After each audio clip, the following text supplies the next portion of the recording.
So, um, once I got the Bible, I really started to read it almost every day because I have a lot of time on my hands. But like I said, it was nighttime that the temperature was just getting so bad, and I was there. I was in Flagstaff for about 3 weeks, almost a month, and so I wasn't there for that long. But the temperature was just getting out of control, and I knew that if I was to stay there, I might not make it. But see, it was just a temporary thing for me to take part in that kind of that church experience.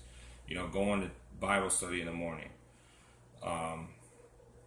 going to you know, and then going sometimes at night. They would have Bible studies at night. They would have people come in and they would sing and stuff, and they would sing about God, and we would talk about God. And because obviously the place is called Church of the Holy Cross, if I remember correctly, that's the name of it. And so, it's kind of like a church environment. It's not a church per se, although, they do have ministers that come there, preachers that come there and talk and stuff. But anyway, it was an opportunity for me to get even closer to God while I was there. And I did. And I met some people, and God knew my situation. He knew that I was in a dire situation with the temperature, with the elements and whatnot. So, because that had to do also with my choice, because I did not want to sleep at some of the shelters out there because they were really bad. Just like anywhere, shelters can be really dangerous. Not all of them, but a lot of times you're dealing with people that are literal, just that don't care about your life, and they're willing to try and snatch it from you over you know over a wallet or something. I mean, some shelters are very dangerous. You have to be very careful.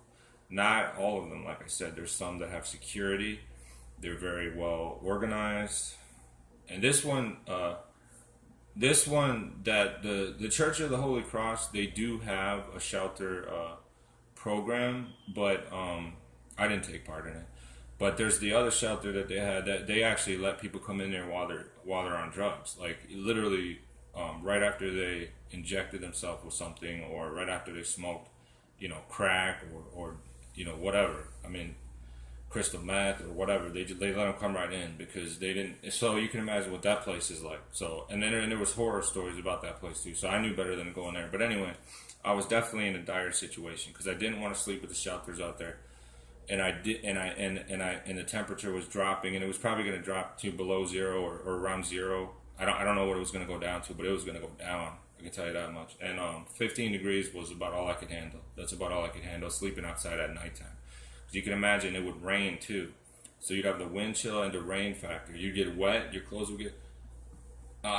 Sometimes I wonder how I even made it, but I know it's God. I know that's the only way that I made it. It was God for those 3 months that I was in that situation. But I remember being so tired every day, barely being able to keep my eyes open wherever I went. I could barely keep my eyes open. I'd fall asleep for like 20 minutes at a time, and I'd wake up. So anyway, while I was there, I got the Bible. I got a Bible, and I had some fellowship, and I had some Bible studies. And then after the 3 weeks was up, I believe this was God. I believe that this was God, that how this happened. But all of a sudden, one day I was sitting at the train station over there, because there's a train station nearby the church, and I went in there to hang out and try to stay warm.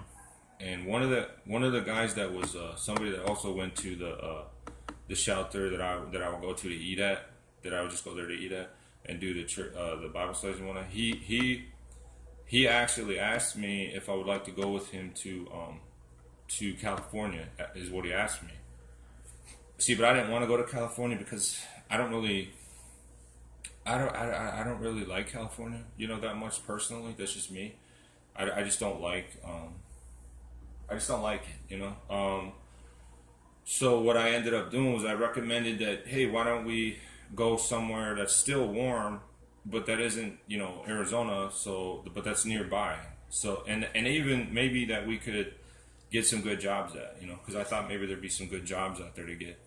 So I recommended, why don't we just go to Las Vegas? And the cool part is, like, he's the one that came up to me out of the blue. I didn't know what I was going to do. You know, I was sitting in that train station thinking, like, how am I going to make it through this winter? You know? But he offered me out of the blue to go with him on a bus. And that cost money. You know, he had to pay money for that. And he didn't have that much money. So for him to do that, for him to pay the money for me was like a blessing from God. I mean, I knew it was God. There's no way around it. And, you know, and so we did go to Vegas. He decided to go to Vegas with me so we could look for work. And he wanted to go to California originally.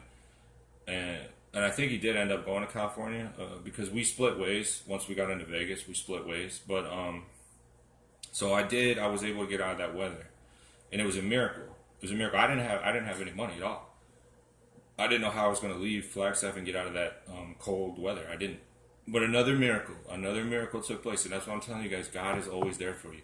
He never, ever forgets you. And all you have to do is pray and ask him to help you. And he will. He will. You don't know how it's going to come. You don't know who it's going to come from. You don't know where it's going to come from. But you know that God's going to help you. And all you got to do is wait and believe. And that's it. So, I did end up going to Vegas, and in my next series of videos, I'll get into that. Now, keep in mind, I'm still 33 at this point. I haven't turned 34 yet, which I am now, but I'm about to turn 35. But I was still 33 when I went to Vegas, and so like I said, I'll get into that later. But I just want to say that Flagstaff was an interesting city.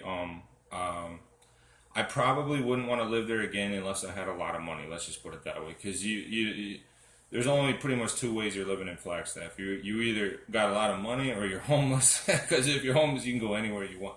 But so you get the point on that. But anyway, I'll talk about Vegas in my next videos and my experiences there that I had. God bless you guys.